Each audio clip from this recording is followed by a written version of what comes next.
Bonjour, mon nom est Stéphane Morin, conseiller en planification à la division de l'urbanisme, du patrimoine et des services aux entreprises de l'arrondissement du plateau Mont-Royal.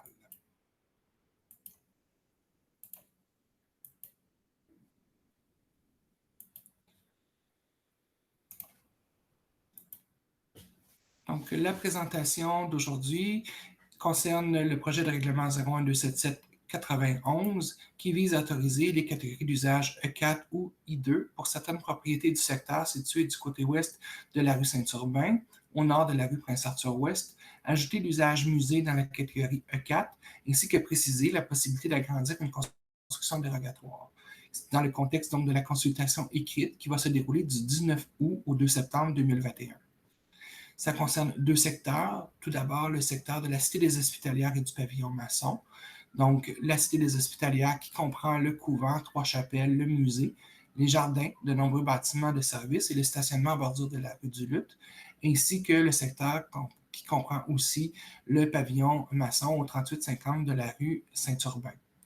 Le deuxième secteur visé est l'Institut thoracique de Montréal et les laboratoires immédiatement adjacents au sud, et qui comprend également un bâtiment résidentiel au 3614 de la rue Saint-Urbain et un stationnement appartenant à la SQI. On fait face à de nouvelles dynamiques d'occupation des lieux dans ce secteur-là. Tout d'abord, la Cité des Hospitalières a été acquise par la Ville en 2017, pour laquelle la Ville a amorcé avec la firme entreprise une démarche d'urbanisme transitoire et d'hôtel à projet lancée le 22 juin 2021. En plus d'activités sociales et communautaires, on vise à ouvrir le secteur à des projets dans les domaines de l'éducation et de la culture. Le deuxième secteur est l'Institut thoracique de Montréal et le laboratoire, donc dans le contexte de la vacance laissée par le transfert des activités au nouveau CUSUM. Ça fait face suite tout d'abord au refus de certains projets de redéveloppement à des fins résidentielles qui auraient impliqué la démolition d'immeubles et une augmentation de la densité sur le site. On préfère plutôt favoriser des demandes récentes d'occupation à des fins de bureaux et de laboratoires pour des activités de recherche et de développement dans l'industrie pharmaceutique et la biotechnologie, en étroite collaboration avec les instituts gouvernementaux et les établissements d'enseignement à Montréal. La modification vise le territoire qui est couvert présentement par la catégorie d'usage E5.3, qui ne permet que les équipements à caractère institutionnel, d'hébergement et de santé, donc notamment les hôpitaux, les centres de réadaptation, les centres d'hébergement et soins de longue durée, ainsi que certains usages connexes. Ça permet également certains usages complémentaires à l'usage principal exercé. Les principaux enjeux dans le domaine économique, social ou environnemental sont la dévitalisation du secteur associé à la vacance des bâtiments, la transition d'un pôle hospitalier traditionnel vers un secteur plus largement voué aux sciences de la vie, l'adéquation entre les besoins de logements sociaux communautaires et abordables, le potentiel que recèlent les stationnements et les objectifs de préservation du cadre patrimonial, ainsi que les opportunités de revoir la conception, l'aménagement et l'utilisation des immeubles de manière plus écologique. Du côté patrimonial, les principaux enjeux sont les risques associés à la vacance d'immeubles, donc des risques notamment de vandalisme, de manque d'entretien, d'occupation illégale. On fait face également à la pression sur la démolition et la densification excessive des immeubles visés. On préfère plutôt une occupation des immeubles qui mise sur la préservation des valeurs associées à leur intérêt patrimonial, ainsi que miser sur les opportunités de retour à des composantes architecturales d'origine. Le contexte aussi prévoit une vision de développement en trois éléments. Tout d'abord, favoriser l'évolution de la dynamique d'occupation des immeubles du secteur en prenant acte du transfert de propriété de grands équipements, notamment de public à privé, reconnaître l'importance historique des établissements qui s'y situent, répondre à des besoins de la population à une échelle plus locale, maintenir une prépondérance des composantes liées à des fonctions d'emploi. Le deuxième élément de vision est de reconnaître la nature particulière du cadre bâti, de manière à encourager une réutilisation des bâtiments existants dans le respect de leurs caractéristiques propres et en continuité de leur occupation antérieure. Maximiser l'utilisation de bâtiments, d'ensemble de bâtiments de grand gabarit, présentant des opportunités uniques d'occupation. Favoriser une mise en valeur des terrains vacants ou sous-utilisés, tout en évitant que les interventions altèrent la typologie dominante des ensembles concernés, tant par la hauteur que par la densité. Le troisième élément est de prévenir les risques associés à la vacance des bâtiments des terrains. Du côté patrimonial, il y a eu dans les dernières années un énoncé d'intérêt du site de l'Hôtel-Dieu qui a été produit, à la fois pour l'ensemble conventuel des religieuses hospitalières, donc la Cité des Hospitalières maintenant, et le complexe hospitalier de l'Hôtel-Dieu. Les objectifs associés aux valeurs patrimoniales, notamment symboliques, historiques et sociales, sont de favoriser une évolution du site, adaptée aux réalités et aux besoins des différentes époques, de maintenir une vocation orientée vers les soins, plus largement l'accueil et les services à la communauté, de maintenir les opportunités d'une dualité de fonctions communautaires et de fonctions ultra-spécialisées, favoriser une multiplicité d'occupants, de travailleurs, d'usagers et de visiteurs pour contribuer à la vitalité du secteur. Cet énoncé sera suivi d'orientations relatives au maintien des valeurs patrimoniales du site, dont l'exercice de réalisation est en cours d'élaboration.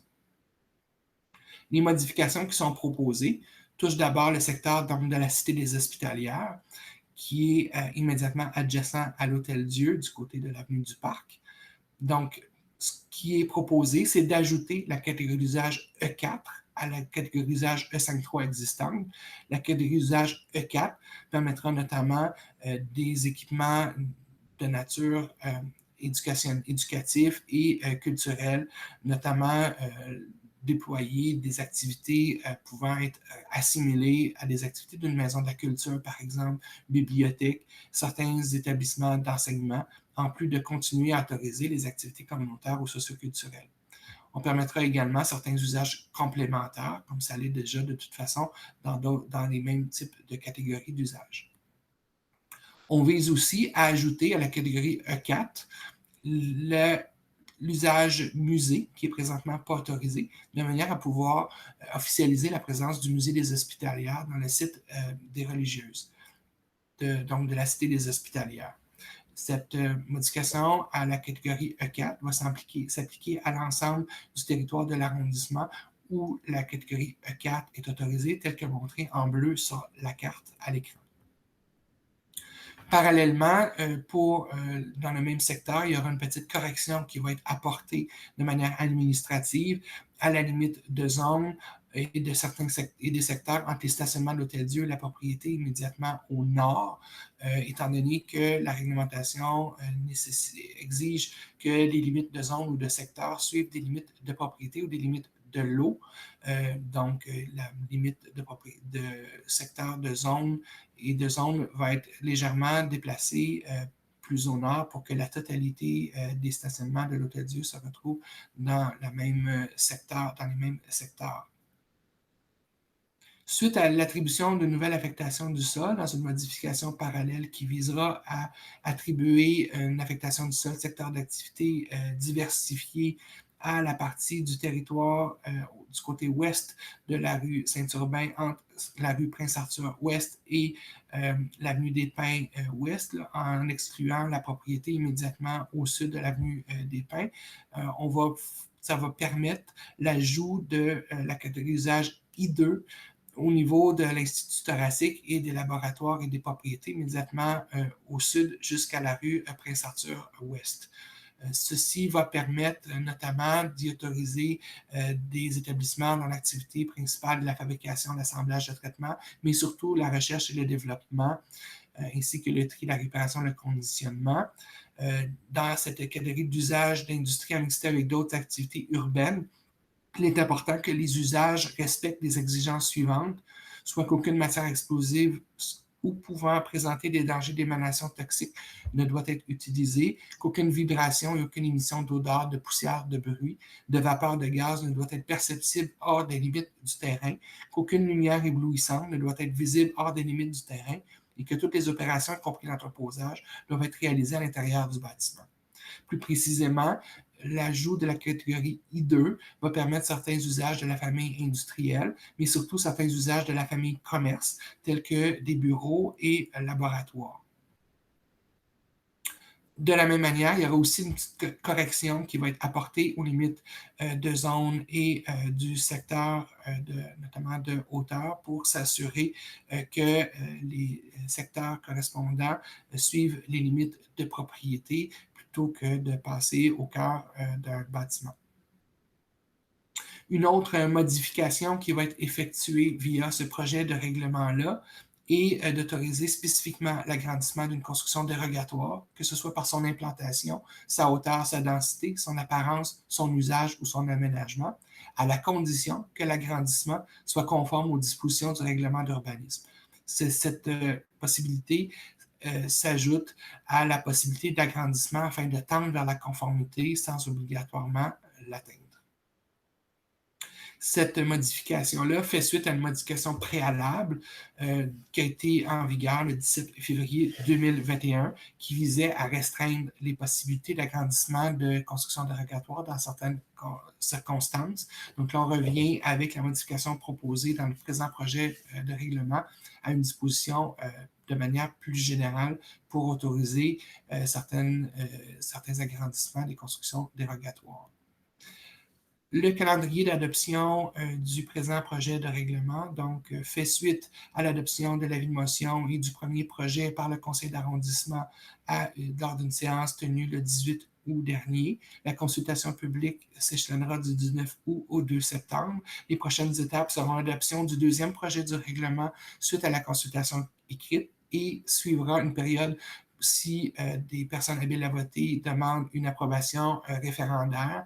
Et suite à ça, s'il n'y a pas de demande en ce sens, il y aura adoption du règlement plus tard à l'automne. Donc, les dispositions susceptibles d'approbation référendaire touchent l'ajout de la catégorie d'usage autorisé E4, donc, ainsi que la propriété. Donc, dans le secteur constitué de la propriété située au 201-251 de l'avenue des Pins Ouest et du lot 3 899 318, qui est en fait la cité des Hospitalières, incluant le terrain de stationnement de la cité des Hospitalières qui borde l'avenue du Lutte Ouest, ainsi que le pavillon maçon. L'ajout de l'usage musée de la famille équipement collectif et institutionnel dans la catégorie E4. L'ajout de la catégorie d'usage I2, donc industrie en mixité avec d'autres activités urbaines, donc dans un nouveau secteur qui est constitué de la propriété de l'ancien Institut thoracique de Montréal et des anciens laboratoires Meekins Christie immédiatement au sud, ainsi que l'immeuble résidentiel et le terrain de stationnement immédiatement au sud. Et aussi, susceptible d'approbation référendaire, la précision qu'une construction dérogatoire peut être agrandie si l'agrandissement est conforme aux dispositions du présent règlement.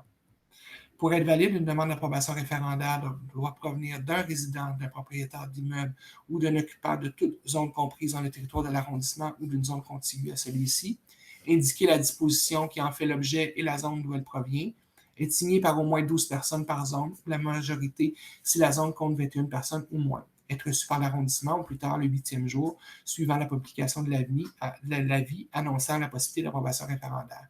À noter que les corrections au plan que je vous ai mentionné dans les deux secteurs ne sont pas sujets à approbation référendaire, il s'agit simplement de corrections de nature administrative. On vous remercie de votre attention. Si jamais vous avez des questions, un formulaire en ligne est disponible et il nous fera plaisir de répondre à vos questions par la suite. Merci.